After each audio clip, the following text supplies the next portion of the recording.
नमस्कार दोस्तों, मैं अर्पिता सिंह एबी न्यूज़ में आपका स्वागत करती हूँ। दोस्तों, आज हम बात करेंगे कि हमारा देश जब आज़ाद हुआ था उसके बाद और आज जो हमारे देश की स्थिति है, राजनीतिक स्थिति, उसमें कितने बदलाव हो चुके हैं। हम ये नहीं कह रहे कि इसका पूरा जिम्मेदार सिर्फ सत्ता पक्ष है, इसमें भूमिका विपक्ष की भी है। उन्होंने भी अपनी जिम्मेदारी पूरी नहीं करी। कैसे, हम आपको अपने वीडियो में बताएंगे। हम अपनी बात रख रहे हैं जो हमें लगा। आपको भी अपनी बात रखने का अधिकार है। कमेंट सेक्शन में ज़रूर आप अपनी राय रखिएगा कि आप हमारी बातों से सहमत हैं या नहीं। दोस्तों, लोकतंत्र की सबसे पहला जो आधार है वो है अभिव्यक्ति की आज़ादी, जिसे हमारे दिवंगत राष्ट्रपति जी प्रणब मुखर्जी जी ने भी ये बात अपने बुक के माध्यम से दिया। और आज हम उन्हीं के पद चिन्हों पे ये वीडियो बनाए हैं, मतलब उन्हीं के बुक के हिसाब से हमने ये वीडियो बनाया है। अब आप ये सोचिएगा कि इसमें क्या सही कहा हमने, क्या गलत। निर्णय आप लेंगे, क्योंकि वो हमेशा अधिकार जनता का होता है।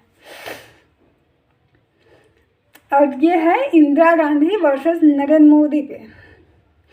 25 जून 2019 को संसद भवन में हमारे प्रधानमंत्री जी ने कहा कि कल तो बड़े बड़े नारे लगा के बुलवा लिया, किसने क्या किया, किसने क्या किया। आज 25 जून है। बहुत लोगों को यह भी नहीं पता होगा कि 25 जून क्या है। अगल बगल पूछना पड़ता है। ये उन्होंने हंसते हुए कहा। उसके बाद उन्होंने कहा कि 25 जून की वो रात जिसमें देश की आत्मा को कुचल दिया गया था। आपके ही देश की आत्मा को जिस दिन कुचला गया हो, आप उस बात को हंस हंस के बता रहे हैं, तो इससे आपका देश प्रेम पहले ही जाहिर हो जा रहा है। दरअसल मोदी जी का इशारा था इमरजेंसी पे, जो कि 25 जून 1975 में लगा था हमारे यहाँ भारत में। हमारी प्रधानमंत्री थी इंदिरा गांधी जी। दरअसल उसमें ये हुआ था, और इस आपातकाल की जो पृष्ठभूमि थी ये तैयार हुई थी रायबरेली से। रायबरेली, जहाँ की सोनिया गांधी वर्तमान में सांसद है। इंदिरा गांधी लोकसभा चुनाव जब हुआ था 1971 में, तो वो रायबरेली से जीत गई थी। मतलब वो जीत तो गई थी, लेकिन जो इनके प्रतिद्वंदी थे, जो दूसरे नंबर पे थे, वो थे जय नारायण। उन्होंने हार नहीं मानी और उन्होंने हाई कोर्ट में का दरवाज़ा खटखटाया और उन्होंने ये आरोप लगाया कि इंदिरा गांधी ने अपने राजनीतिक शक्तियों का गलत उपयोग करके चुनाव जीता है। इस केस की जो सुनवाई हुई थी, मतलब उसके जस्टिस थे जनमोहन लाल सिन्हा, जो कि काफ़ी स्ट्रिक्ट माने जाते थे, और कांग्रेस के अध्यक्ष थे डीजी बरुआ। सिन्हा ने इस केस की सुनवाई की तो उन्होंने पहले ही आदेश दे दिया था कि जब प्रधानमंत्री अदालत में आएंगे तो उनके साथ कोई अंदर नहीं आएगा, चाहे वो उनका अंगरक्षक ही क्यों ना हो। और प्रधानमंत्री, क्योंकि उस टाइम तत्कालीन प्रधानमंत्री हमारी इंदिरा गांधी जी ही थी, वो जब आएंगे अंदर तो कोई भी उनके सम्मान में नहीं उठेगा। ये है इसे कहते हैं न्यायपालिका, और इसे कहते हैं न्यायाधीशों का, मतलब न्यायाधीश को जो अधिकार होता है उसका सही उपयोग। क्योंकि न्यायपालिका के लिए सब बराबर होते हैं, वहाँ ना कोई नेता होता है ना कोई उद्योगपति। तभी उन्होंने कहा था कि प्रधानमंत्री जब आएंगे तो कोई भी उनके सम्मान में खड़ा नहीं होगा। और ये बिल्कुल भी देशद्रोह वाली बात नहीं थी। हाँ, ये बात संविधान का उल्लंघन तब करती जब वो ये कहते कि प्रधानमंत्री आएंगी तो उनके सम्मान में लोग खड़े होंगे। और भारत में पहली बार ऐसे सुनवाई हुआ था जिसमें प्रधानमंत्री को स्वयं संसद में मतलब यहाँ अदालत में आना पड़ा था, उच्च न्यायालय में। और इंदिरा गांधी जी आई भी, वो आई सुनवाई के लिए। 5 घंटे तक उनसे सवाल जवाब किए गए। पूछताछ की गई और वो 5 घंटे तक इंदिरा गांधी जी उस अदालत में रहीं, बिल्कुल आम नागरिक की तरह, कोई स्पेशलिटी नहीं कि हाँ वो प्रधानमंत्री हैं, क्योंकि सिन्हा जी ने पहले ही ये बात क्लियर कर दी थी। 18 मार्च 1975 को ये पहली सुनवाई हुई थी। 23 मई 1975 को सुनवाई पूरी हुई, कोर्ट ने फैसला रिजर्व कर लिया। 12 जून को फैसला सुनाया गया। वो फैसला इंदिरा गांधी के विरोध में, विपक्ष में आया, मतलब विरोध में आया। उसमें ये था, वो इसमें मामले में पाई गई कि हाँ उन्होंने राजनीतिक सत्ता का गलत उपयोग किया है उनकी शक्तियों का, इसलिए उन्हें 6 वर्ष तक चुनाव लड़ने से पर प्रतिबंध लगा दिया गया। इंदिरा गांधी जी के जो छोटे बेटे थे संजय गांधी, वो एक महत्वाकांक्षी व्यक्ति थे और वो राजनीति भी खतरों से बेपरवाह होकर खेलते थे। लेकिन उन्हें जो ये उनको मतलब इस इमरजेंसी का विलेन के रूप में देखा जाता है, वो इतने विलेन भी नहीं थे। वो जो भी सोचते या करते थे वो देश के लिए ही करते थे। और बहुत सी चीज़ें ऐसी होती हैं जो राजनीति में उस पॉइंट ऑफ व्यू से नहीं देखी जाती हैं, जो कि नैतिकता की पॉइंट ऑफ व्यू से देखा जाता है। हम मानते हैं इंदिरा गांधी जी का व्यक्तिगत जीवन बहुत ही विवादितपूर्ण है और संजय गांधी जी का भी, लेकिन उनके राजनैतिक जीवन में हम कहीं भी प्रश्न चिन्ह नहीं लगा सकते कि उन्होंने हमारे देश या हमारी जनता के साथ कोई अन्याय किया हो। जब ये मतलब आया तो हाईकोर्ट ने जब फैसला दिया कि इन्हें 6 साल तक ये चुनाव नहीं लड़ सकती, तो इंदिरा गांधी जी ने इस्तीफा देने की मतलब मंशा बना ली। लेकिन संजय गांधी इस बात से सहमत नहीं थे और इंदिरा गांधी जी के जो बड़े बेटे थे राजीव गांधी, वो कनाडा में थे और उन्हें राजनीति में कोई इंटरेस्ट नहीं था और वो ये बात सोनिया गांधी जी से शादी करके मतलब बता भी चुके थे। सोनिया गांधी जी ने जब इंदिरा गांधी जी ने इस्तीफा जब नहीं दिया तो ये मामला सुप्रीम कोर्ट में चला गया। और वो सुप्रीम कोर्ट आज का सुप्रीम कोर्ट नहीं है जो एक पत्रकार के लिए दीपावली के दिन खुल जाए। उस समय में जो हमारा सुप्रीम कोर्ट था वो कुछ ऐसा था कि 24 जून को उसका फैसला आया, जिसमें इंदिरा गांधी को प्रधानमंत्री तो बने रहने का अनुमति मिल गई, लेकिन उन्हें कई अधिकारों से वंचित भी कर दिया गया था। और संजय गांधी, क्योंकि उनके अंदर तानाशाही का कुछ अंश था, तो वो ये नहीं मतलब उन्हें ये लगा कि अगर ऐसा होता है, इंदिरा गांधी 6 साल तक चुनाव नहीं लड़ती हैं। और दूसरी बात ये भी थी कि उनके जो साथी थे वो भी वैसे ही थे। उनके 3 बहुत ही करीबी थे, जो कि हमारे गृह मंत्री थे उस टाइम, ओम मेहता, मध्य प्रदेश के मुख्यमंत्री वर्षीदा, और यहाँ दिल्ली के उपराज्यपाल कृष्णचंद्र, ये भी वैसे ही थे, उनके सलाहकार थे वो। और उस समय ये सही है कि इंदिरा गांधी प्रधानमंत्री के पद पे थी, लेकिन देश का संचालन संजय गांधी जी के हाथ में था। इमरजेंसी का ऐसा कदम इंदिरा गांधी जी ने संजय गांधी की बातों पे क्यों लगाया है, ये तो कई वरिष्ठ राजनीतिज्ञों का अलग अलग राय है। हाँ, लेकिन जो ये आरोप लगाए गए इमरजेंसी के दौरान वो बिल्कुल ही गलत थे। कैसे, हम आपको बताते हैं। क्योंकि उसमें यह आरोप लगा कि पत्रकारिता यानी मीडिया की आज़ादी को छीन ली गई थी। हम अब जो आपको बताएंगे उसके बाद आप खुद निर्णय लीजिएगा कि क्या ये आरोप सही था। अगर मोदी जी, अगर आप मीडिया को खरीद सकते हैं तो इंदिरा गांधी जी भी खरीद सकती थी, उनकी आज़ादी पे रोक क्यों लगाती। लेकिन उस समय हमारे दूरसंचार मंत्री थे इंदर कुमार गुजराल जी, यानी सूचना प्रसारण मंत्री जो होते हैं। 25 जून शाम 6 बजे जब उनसे संजय गांधी मिले, उन्होंने कहा गुजराल जी से कि कोई भी समाचार प्रसारित होने से पहले, क्योंकि उसी रात इमरजेंसी लगनी थी, हाँ पहले हम देखेंगे, उसके बाद ही आप उसका प्रसारण करेंगे। गुजराल जी ने साफ कहा कि देखिए, सूचना मंत्री मैं हूँ और कोई भी समाचार किसी को जनता से पहले नहीं दिखाया जा सकता।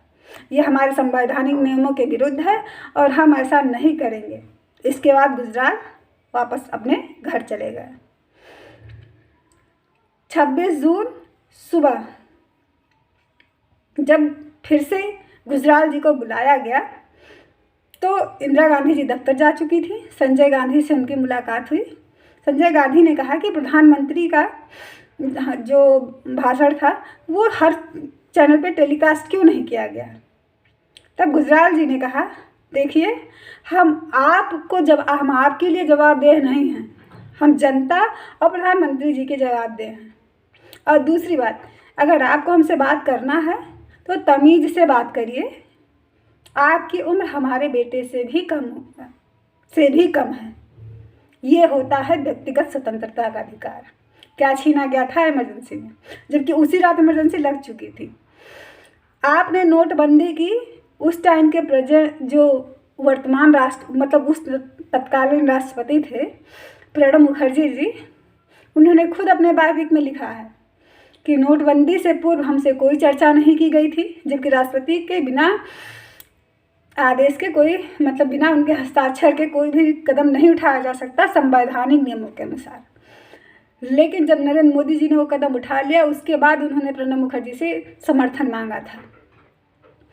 इंदिरा गांधी जी ने इमरजेंसी लगाने का जब फैसला किया तो सबसे पहले उनके सेक्रेटरी जो थे वो 12 बजे रात में 25 जून का जो 12 बजे रात था उसमें वहाँ उनके राष्ट्रपति जी के आवास में पहुँचे। वहाँ मैंने उन्हें बताया गया कि हाँ इमरजेंसी लगानी है। उन्होंने परिस्थिति बताई होगी जो भी रहा हो उस टाइम का, उनसे साइन लिया गया, वो वापस आ गए। उसके बाद भी इंदिरा गांधी जी इस बात से परेशान थी कि इस बात को हम जनता को बताए कैसे कि आपातकालीन का मतलब क्या होता है, कहीं जनता में ज़्यादा डर या भय पैदा ना हो जाए। इसके लिए 12 बजे से 3 बजे तक उस टाइम के पश्चिम बंगाल के जो मुख्यमंत्री थे सिद्धार्थ जी, वो उनके काफ़ी करीबी थे।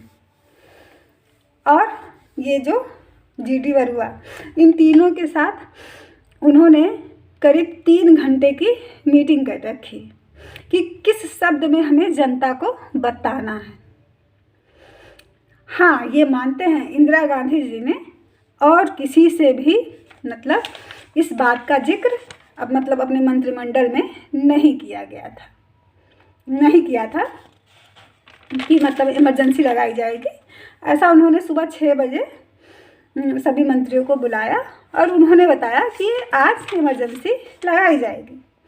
और जिस भाषण की बात संजय गांधी और जब उसमें इंद्र कुमार गुजराल जी में बहस हो रही थी वो यही था कि सुबह 26 जून सुबह 8 बजे रेडियो पे इंदिरा गांधी जी की आवाज़ सुनाई दी, आपातकाल की घोषणा हुई। वो संदेश जो राष्ट्र के नाम था वो इंदिरा गांधी जी की आवाज़ में आया, हिंदी और इंग्लिश दोनों में। उन्होंने कहा कि भाइयों और बहनों, राष्ट्रपति जी ने आपातकाल की घोषणा की है, इससे आतंकित होने का कोई कारण नहीं है।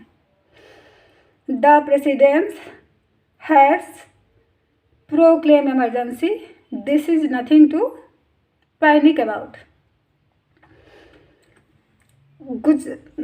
जब यहाँ से इसके बाद में जब संजय गांधी, इसके समाचार के बाद ही संजय गांधी गुजराल जी में वो बात हुई थी जिसमें उन्होंने कहा था कि आप मेरे बेटे से भी कम उम्र के हैं, तमीज़ से बात करिए। आप खुद बताइए कि जिस विभाग का मंत्री इतना बड़ा कद्दावर नेता हो कि उसने तत्कालीन प्रधानमंत्री के बेटे को ऐसा बोल दिया हो कि तमीज़ से बात करिए, उसकी आज़ादी कौन छीन सकता है।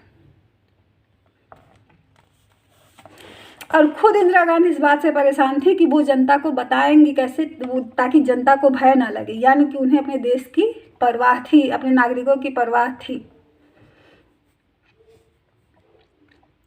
और बात ये भी है कि 25 जून को जिस रात इमरजेंसी लगी, उस दिन में रामलीला मैदान में जयप्रकाश नारायण जी की रैली थी। वहाँ करीब उन्हें सुनने वाले 5 लाख की संख्या में जनता था उपस्थित थी। जयप्रकाश नारायण का हमारे देश की आज़ादी में उतना ही योगदान है जितना कि जैसे हमारे अन्य प्रसिद्ध क्रांतिकारी वीरों का है, मतलब जो अहिंसावादी थे, पंडित जवाहरलाल नेहरू, महात्मा गांधी जी, ऐसे ही उनका भी योगदान था। उनका क्रांतिकारी नेताओं में एक ऊंचा कद था और वो वरिष्ठ भी थे। उन्होंने अपने भाषण में यह कहा कि आप अपनी ड्यूटी पूरी करो, आदेश का पालन करो। ये उन्होंने पुलिस और सेना को संबोधित करते हुए कहा था, क्योंकि वो एक वरिष्ठ नेता थे, उन्हें आने वाले समय का भान था, उन्हें पता था कि देश में ऐसा हो सकता है, इसलिए उन्होंने ऐसा कहा था। उन्होंने कहा लेकिन आप सरकार के उस आदेश का कतई पालन ना करें जिसको आपकी अंतरात्मा सही नहीं मानती है या वो आपको अनैतिक लगता है। लेकिन दोस्तों यहाँ पे जयप्रकाश नारायण जी को हम नहीं सपोर्ट कर रहे इस बात पे, क्योंकि अगर हमारा सिविल और हमारी आर्मी हमारी सरकार की बात नहीं मानती है तो हमारी सिक्योरिटी पे बहुत बड़ा क्वेश्चन मार्क लगता है। और यही सवाल इंदिरा गांधी जी ने भी उठाया था।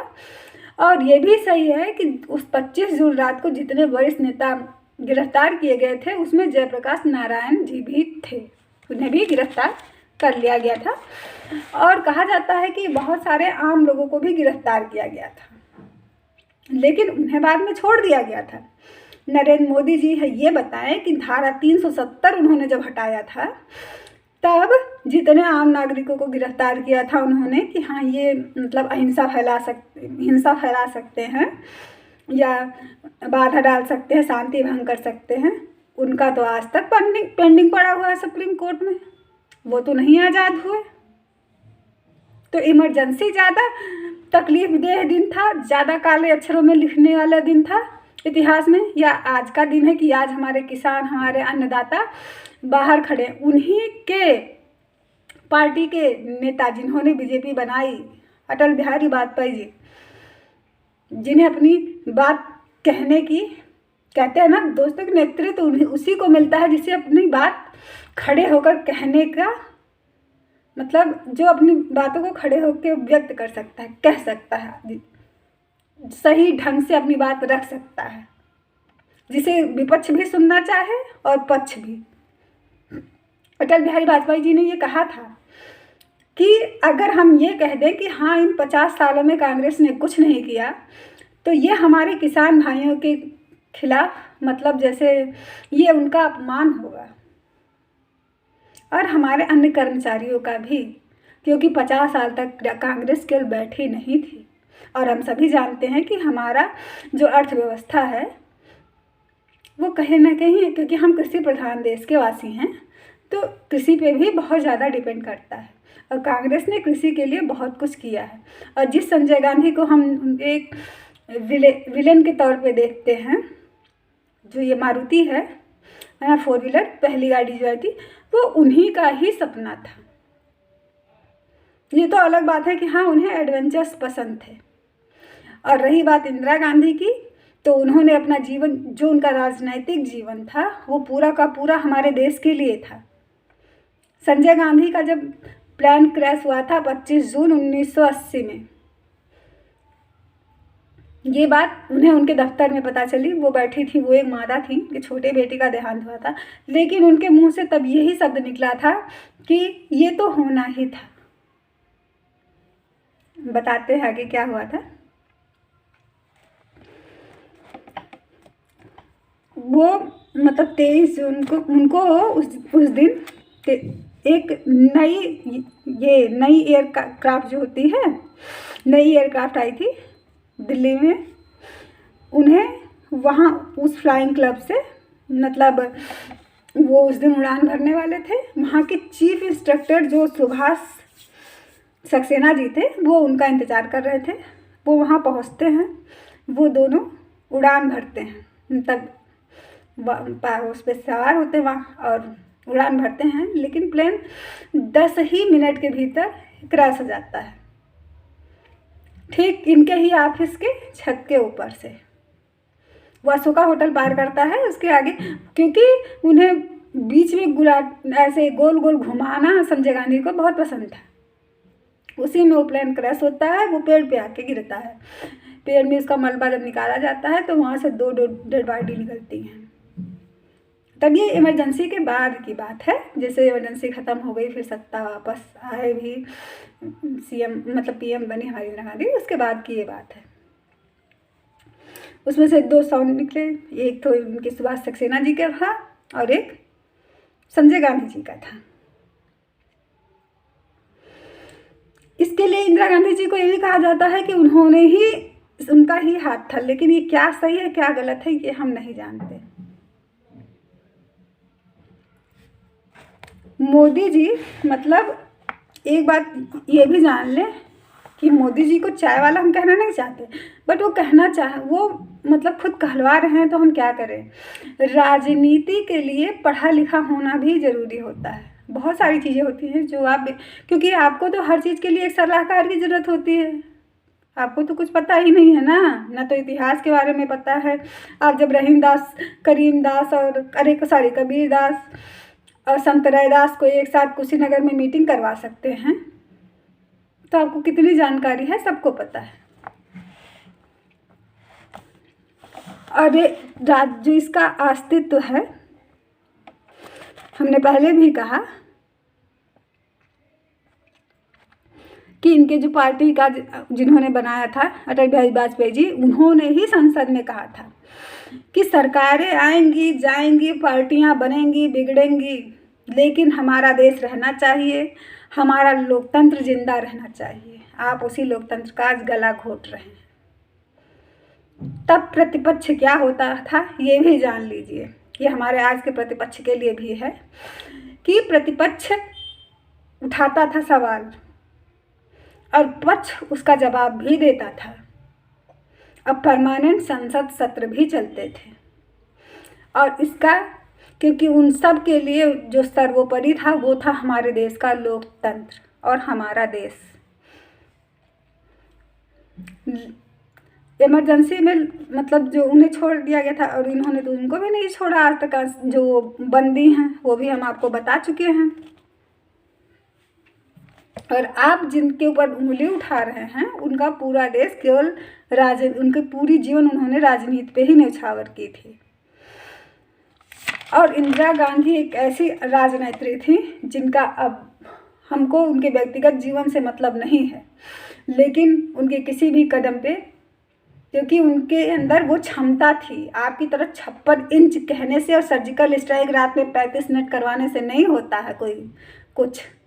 तो जाहिर सी बात है लोग प्रूफ मांगेंगे। आप बता रहे हो 300 लोगों को मार गिराया। अभिनंदन में हमारे अभिनंदन जी वहाँ पे पकड़े गए, सही है, उनके पास भी मतलब वो एक सैनिक हैं, उन्हें उसी प्रकार से ट्रेंड किया जाता है। वो उन्होंने कुछ भी नहीं, कोई भी बात नहीं खोली, मुंह जबान नहीं खोला पाकिस्तान के सामने। 24 घंटे के अंदर वो आ भी गई इंडिया में। हम उनको सलाम करते हैं, लेकिन मोदी जी आपको नहीं।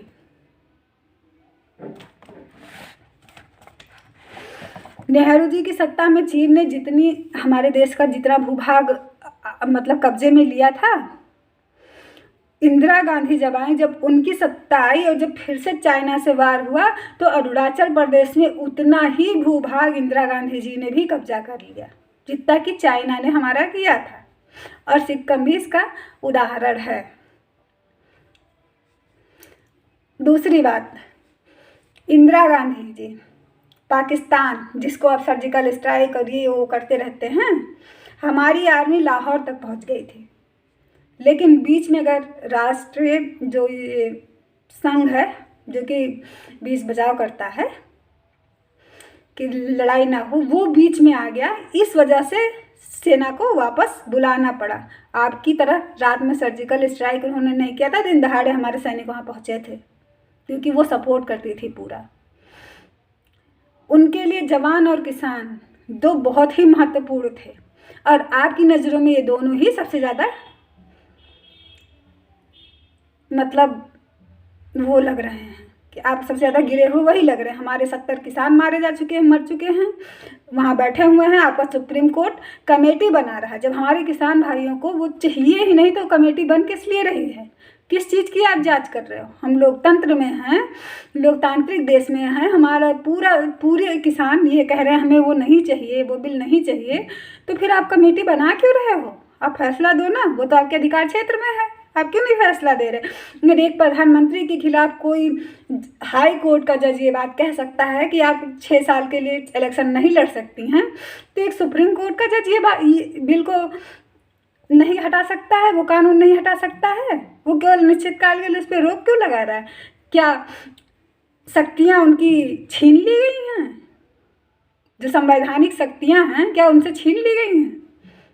क्योंकि जो प्रारंभिक ढांचा है उसमें साफ साफ लिखा हुआ है कि उसे नहीं बदला जा सकता है। परिस्थितियां आएंगी उस हिसाब से भले ही कानून में कहीं बदलाव होगा, लेकिन जो प्रारंभिक ढांचा है वो कभी नहीं बदला जाएगा। तो ये सवाल मेरा हमारे आज के न्यायाधीशों से भी है, जिनकी मतलब इस बर्ताव से आज सर्वोच्च न्यायालय से भी लोगों का उठ रहा है विश्वास, खासकर कश्मीरी जनता का, क्योंकि सबसे ज़्यादा उन्हीं के साथ अन्याय हुआ है।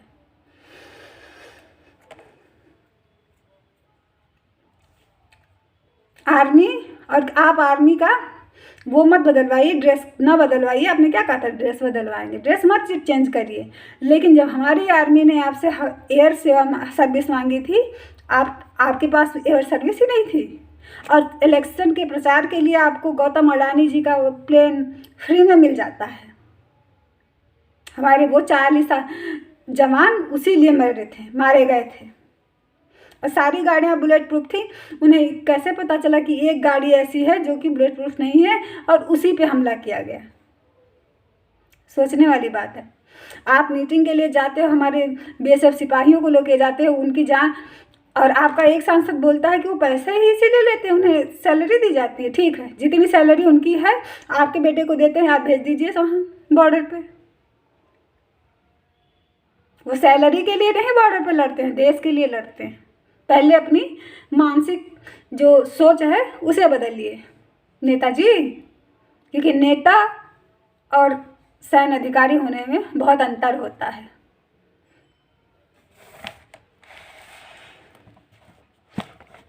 इंदिरा गांधी जी सुप्रीम कोर्ट भी गई, मतलब हाई कोर्ट में गई, 5 घंटे रुकी, हर सवाल का जवाब दिया।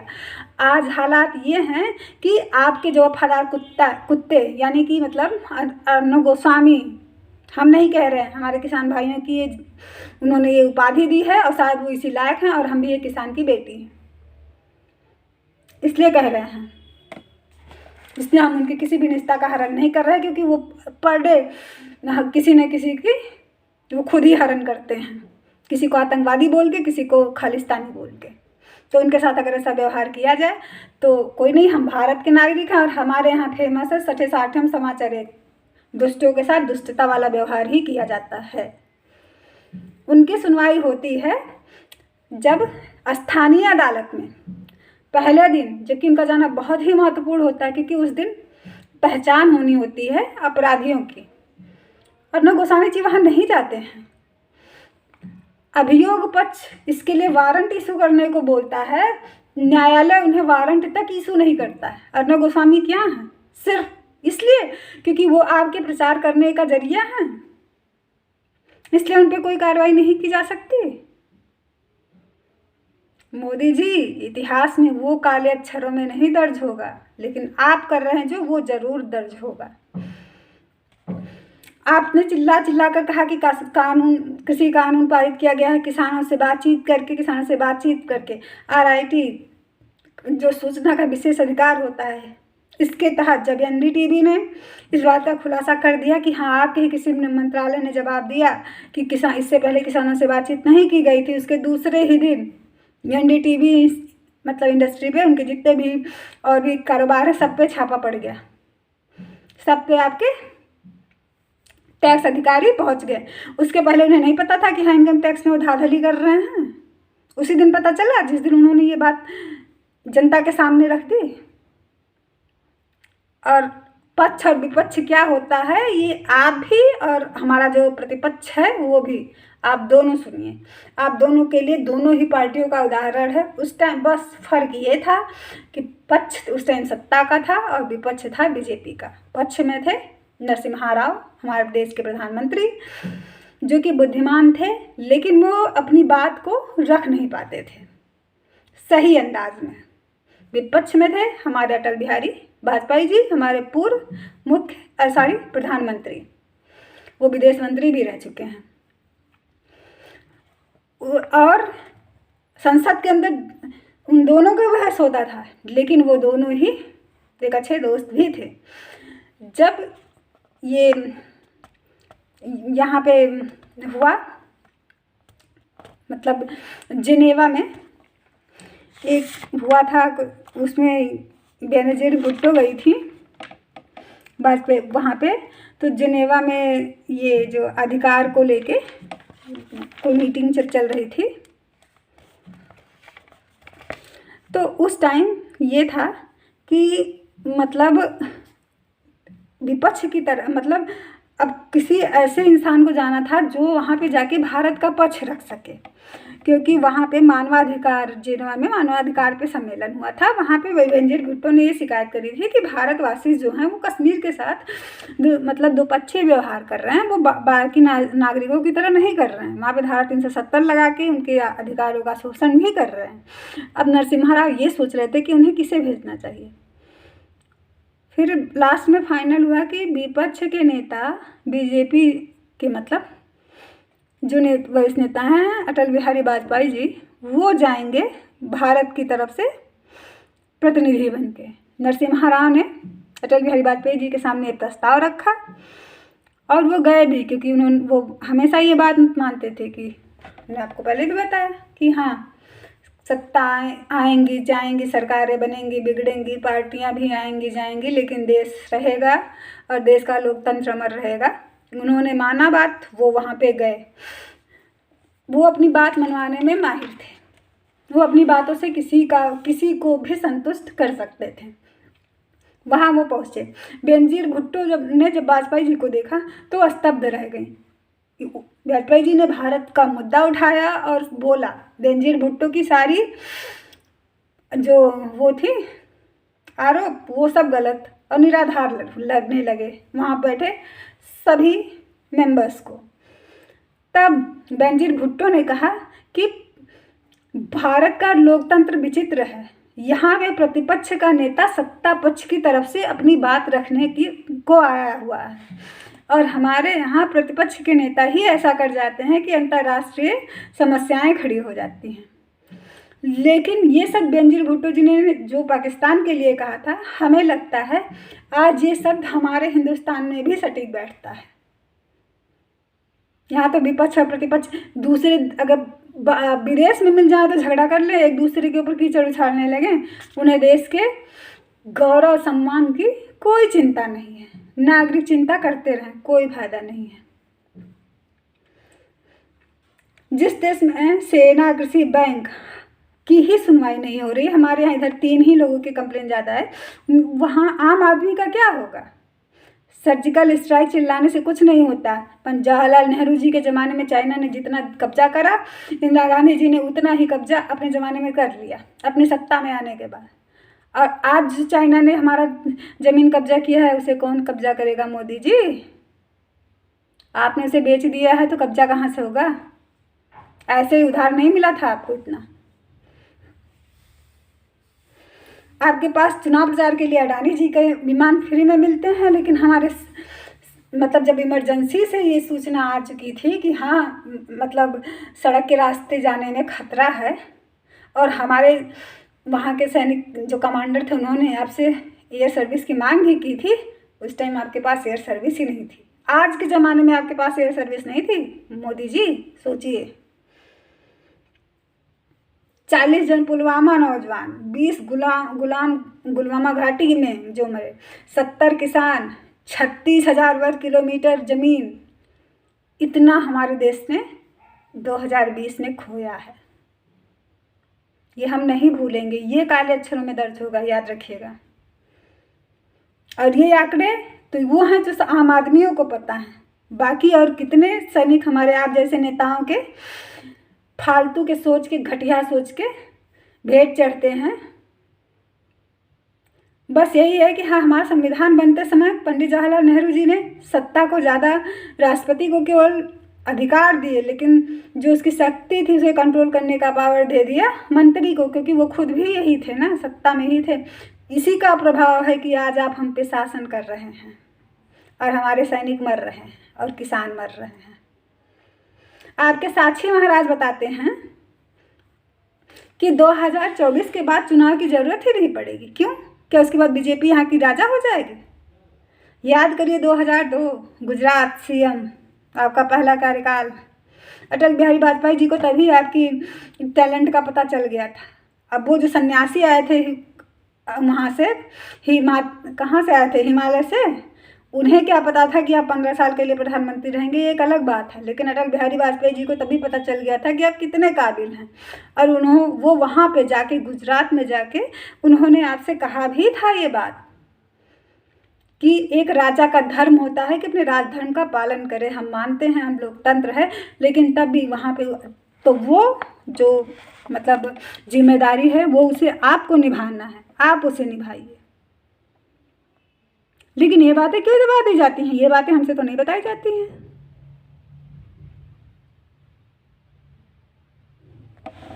हमारा आप गुलाम होंगे अंबानी अडानी के, आपको कर्जा भरना है। आपने लिया कर्जा, आपने जितने कर्जे लिए, अगर अनुराग ठाकुर ने संसद में वो बात नहीं कही होती तो हमें तो पता ही नहीं होता कि हम चाइना से इतना कर्जा इस साल ले चुके कोरोना काल के दौरान।